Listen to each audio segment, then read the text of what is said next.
Welcome to another episode of the SNA Speakeasy. Today, our guest is based out of Nago, a very beautiful town in the northern part of Okinawa Island. His name is Hideki Yoshikawa. And before we launch into the topic, Hideki, why don't you talk a little bit about yourself? Who are you? And what is your connection to the issue of the construction of the U.S. Marine base at Henoko? Right. Thank you very much, Michael. Thanks for inviting me to your show. My name is Hideki Yoshikawa, and I'm Okinawan. I was born in the northern part of Okinawa, and I grew up here. Uh, I teach. I'm a adjunct lecturer at the local universities. I'm an anthropologist, and I teach anthropology classes and sociology classes. But I'm also the international director of the Save the Dugong Campaign Center. Also, I'm the director of Okinawa Environmental Justice Project. These are environmental NGOs based in Japan and Okinawa. So my connections to the Henoko-based construction is that I've been engaging in sort of what do you call it? I've been engaging in the opposition movement against the base constructions, more specifically on the environmental grounds. And my role, I see, is the sort of trying to internationalize our local opposition movement. Well, here you are in an international news channel, so I guess you're doing a good job of that. Yeah. You mentioned Save the Dugong. Now, maybe people who are invested in this issue understand what a dugong is, but it may be that a lot of other people have never heard of dugong. So why don't you tell us what is a dugong? Yeah, sure. Okay. So the dugong is a marine mammal. It's very similar to the manatees you find in the U.S. or Mexico. So it's a marine mammal, but it's an endangered species. And in Japan, it's considered as an endangered species, and also globally, it's an endangered species. But it's also Japan's natural monument, protected by law here in Japan. So, but the dugong is very important to the people of Okinawa, because the dugong has been the cultural symbol, historical symbol of the people of Okinawa. Yeah, in the past, dugong's meat was given to the king as a delicacy. And also we have interesting dugong stories, the legend, the folklore. So yeah, it's an endangered species, but also cultural icon. And so, what is the intersection between this dugong and the Hinoko base issue?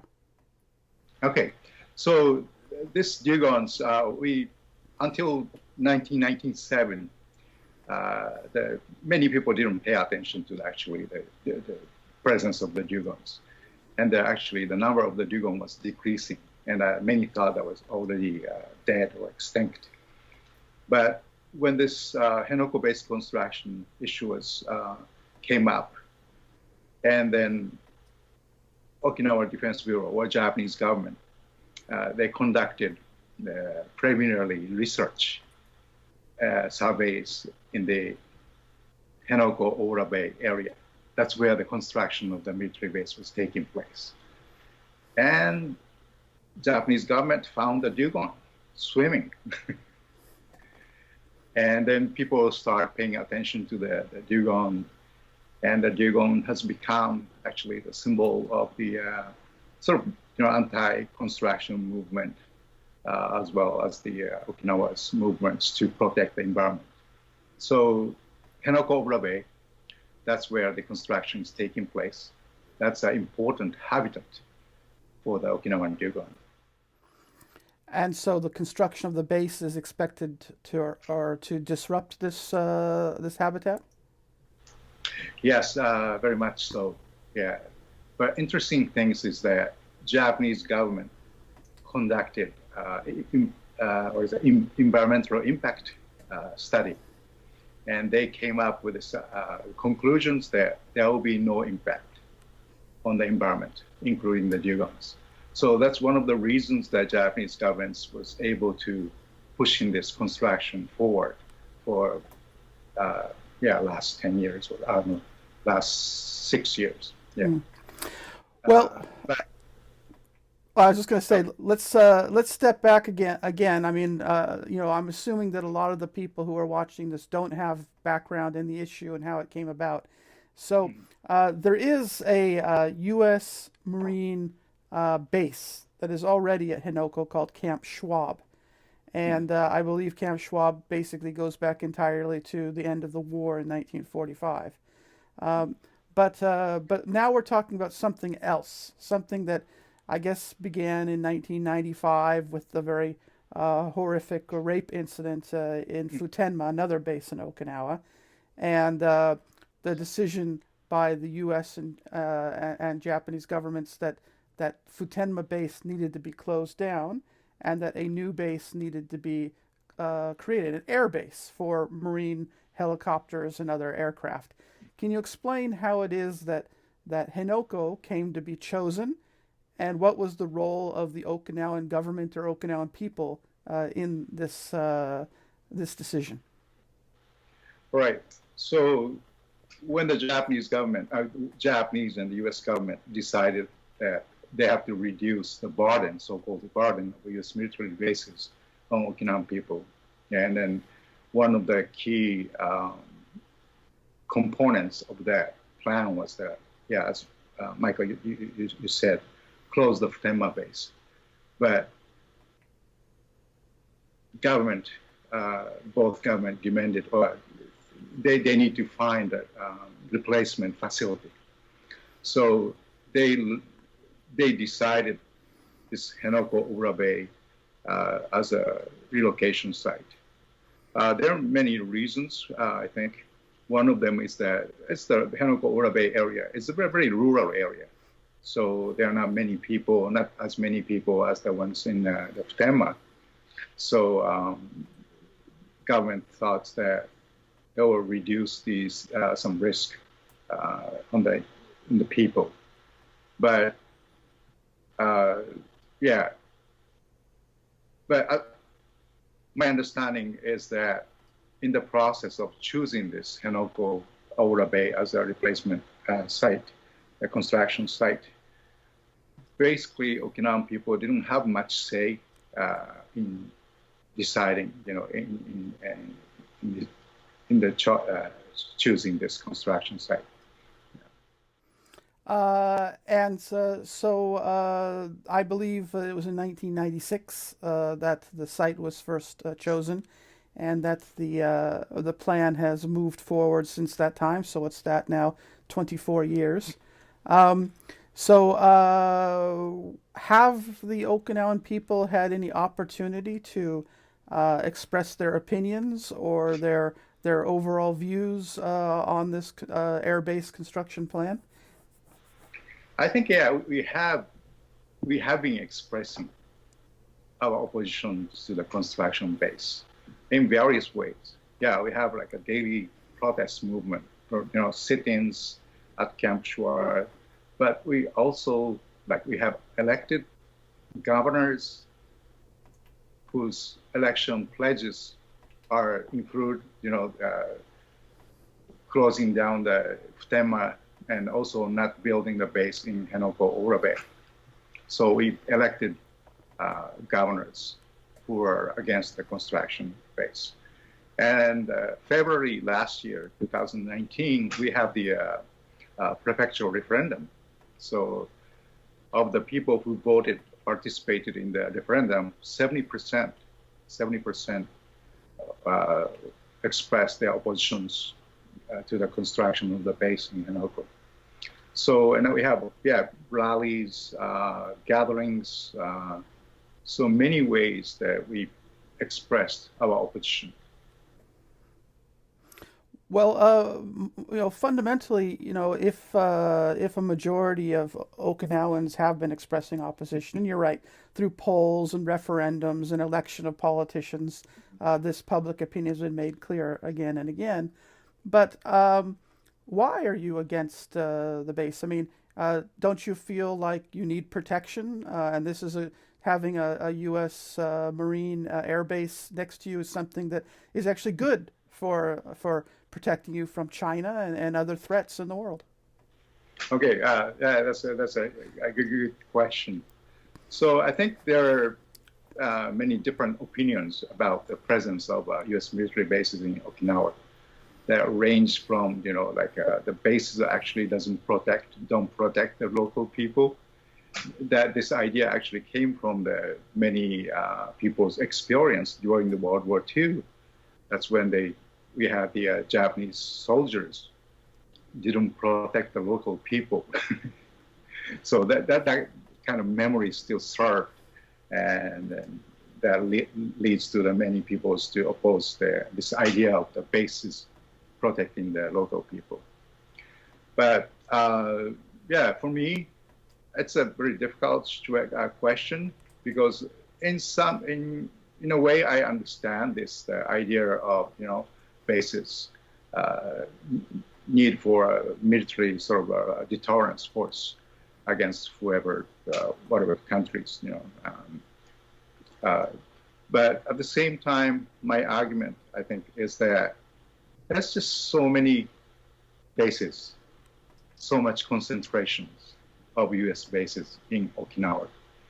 If Japan as a whole wants to have a sort of security by the U.S. bases, then why don't they share the burden? Why 70% of all the U.S.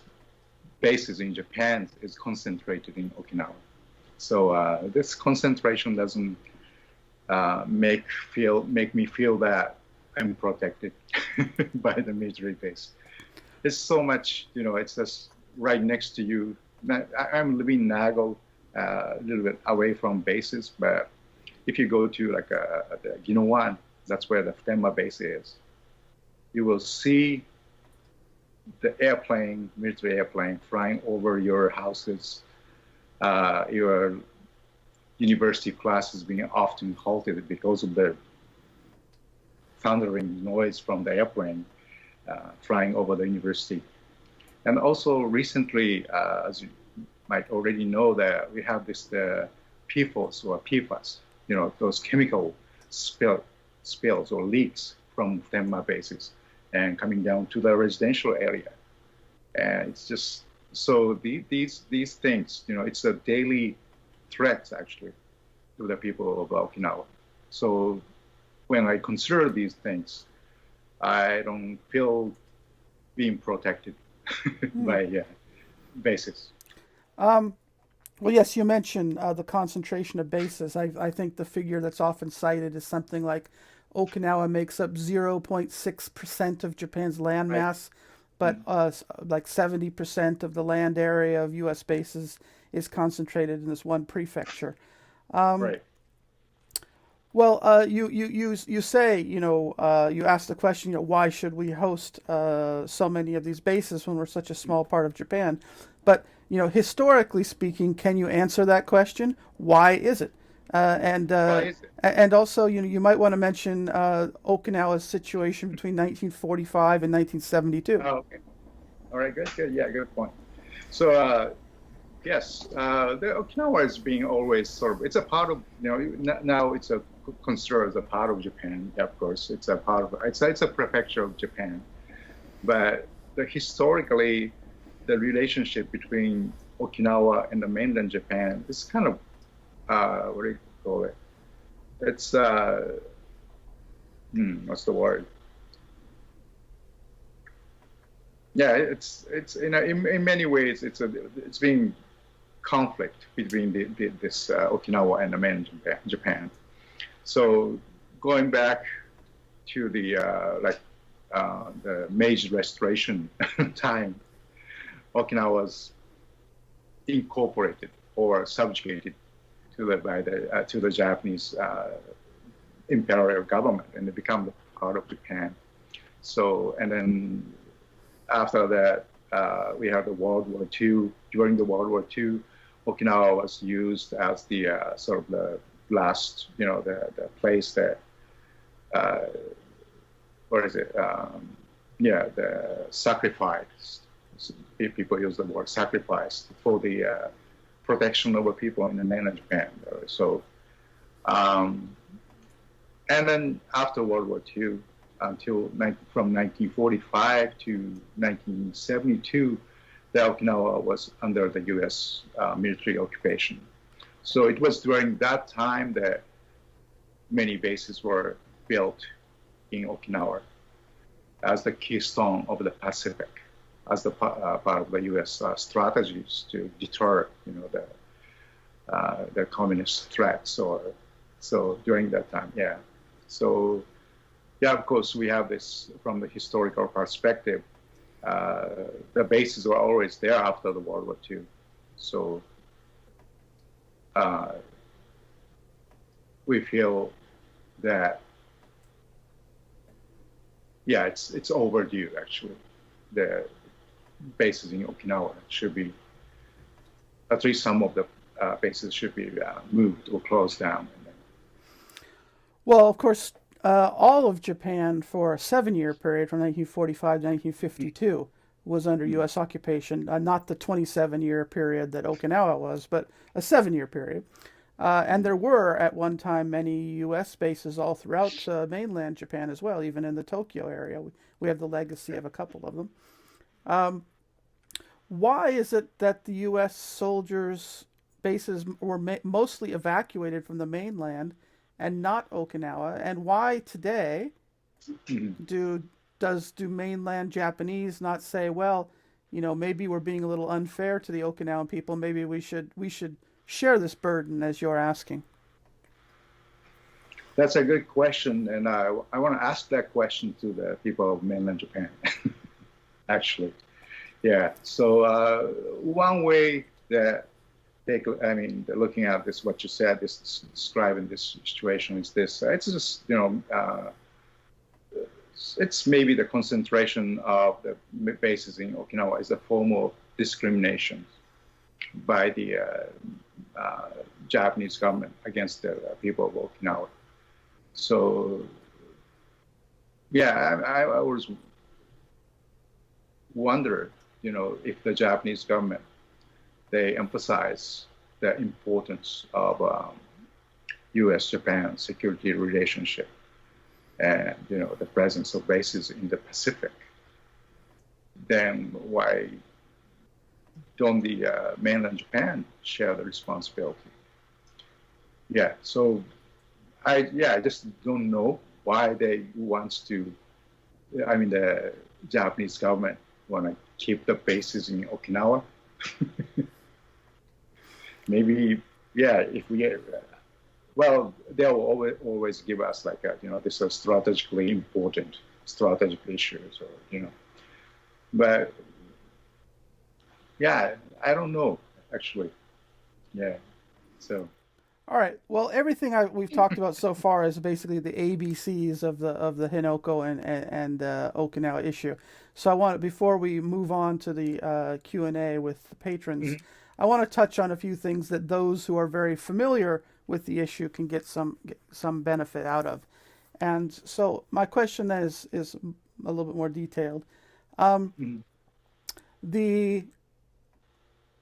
Where do things kind of stand now in terms of the spirit of resistance? I mean, as we know, the Okinawans have been resisting. Last year, as you mentioned, there was the referendum. The referendum was ignored. Takeshi Onaga was elected. His election was ignored. Denny Tamaki has now been elected governor twice. His elections have been ignored. The opposition figures have won House of Representatives elections again and again and again, and this has been ignored. Are Okinawans, starting to kind of, and the base is actually being built. So, are Okinawans getting to the point where they're like, there's just nothing we can do? And I mean, no matter what we say, they're going to build it, and we might as well just give up. Or is there really a sense among people there that this is a fight that can still be won? Okay, good question. Yeah, as you said, all these election results or democratic voices, yeah, it's been ignored. Yeah, so that's how I felt.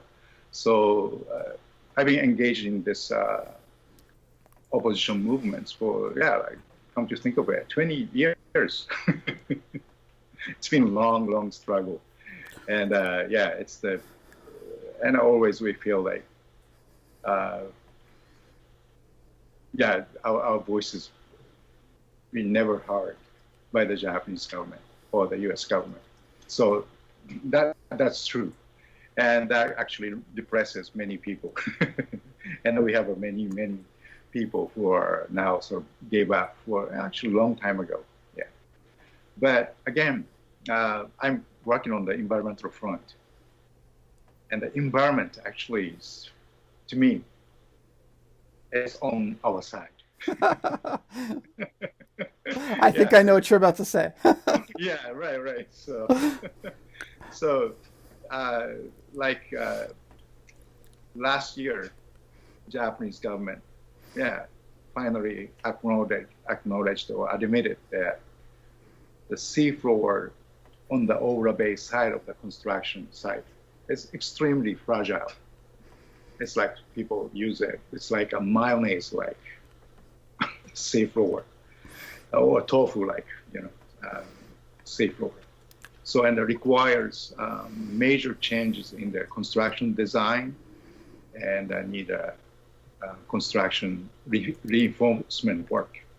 And the Japanese government, December last year, they admitted, okay, it will take 12 more years, and then they have to pour more money into this project. Then the local people, Okinawan people, said, 12 more years.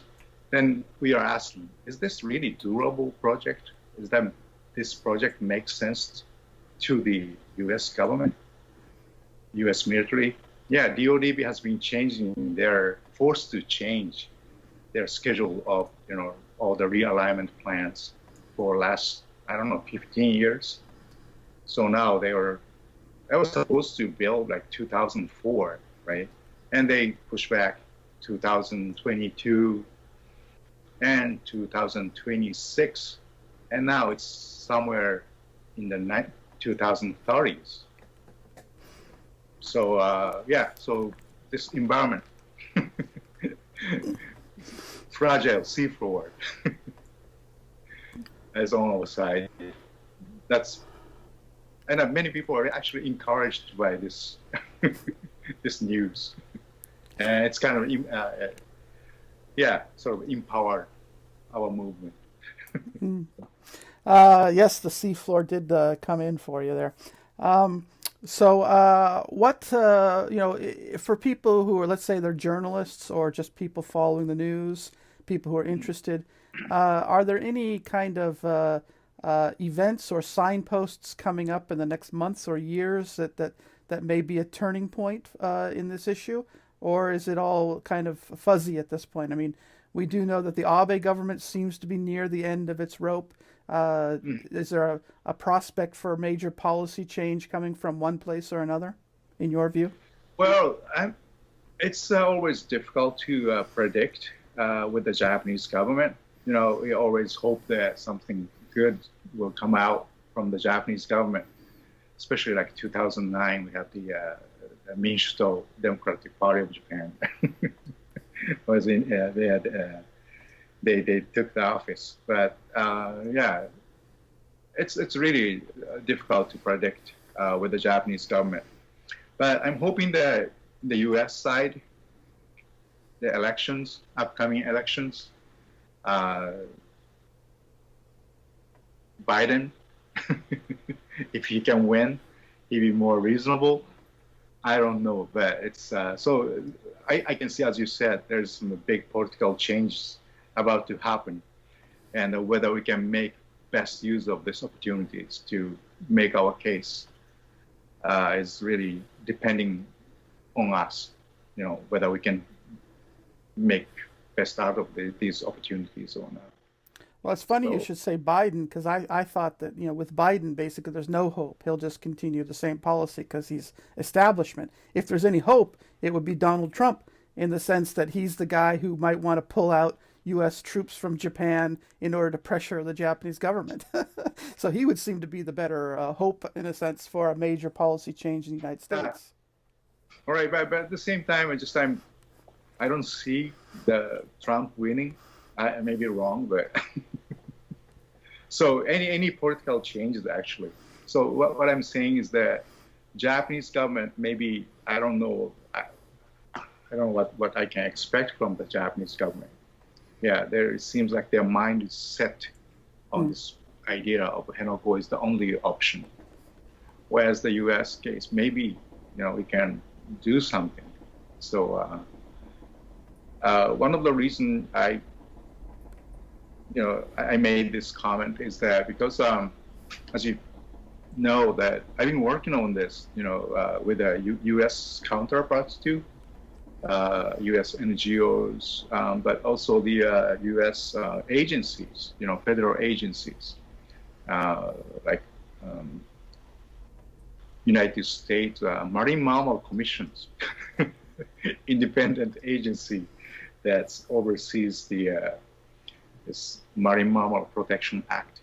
They've been very supportive for our struggle. I mean, from our perspective, they're very concerned with this. Construction of the base, the impacts of the construction of the base on the dugong that I talked about. So, I'm trying to sort of lobby these relevant U.S. agencies, also the U.S. congressmen, U.S. The senators, congressmen. So that's we are hoping we can do. Yeah. So. Okay.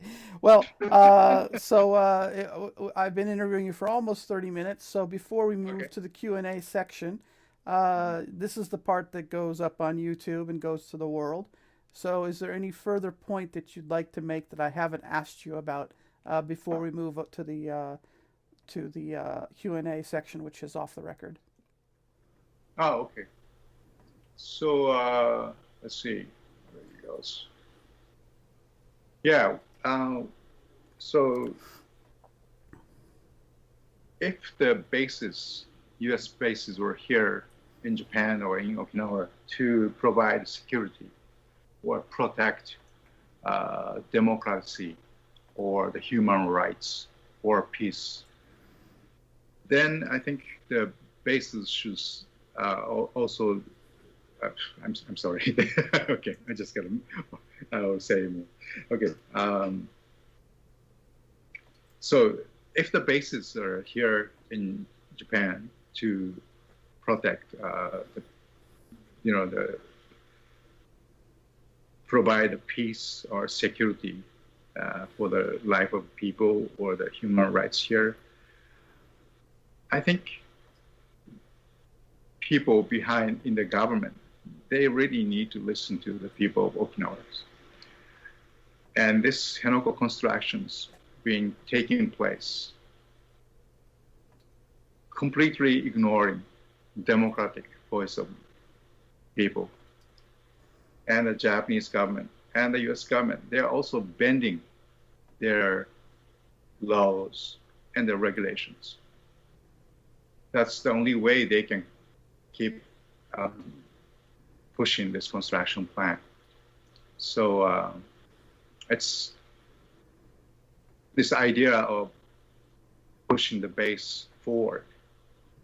It's I think it's in a way it's a diplomatic liability, because for me, for many Okinawans, we feel that our situation in Okinawa is like in Hong Kong, in China, raising democratic voices, but government just ignore.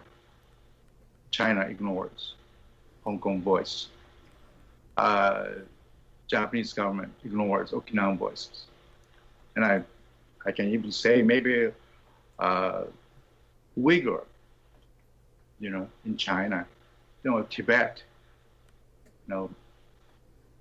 So yeah, democratic voice is very important, and our rights to the environment is being ignored. And if you wanna build a base in names of providing peace or security, you can't do that. You have to have a strong moral foundation.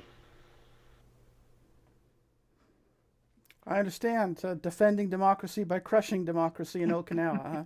Yeah. I think that is the great dilemma that those who have observed the issue have come to realize. All right. Well, at this point, Okay. I'd like to open it up to the patron Q&A.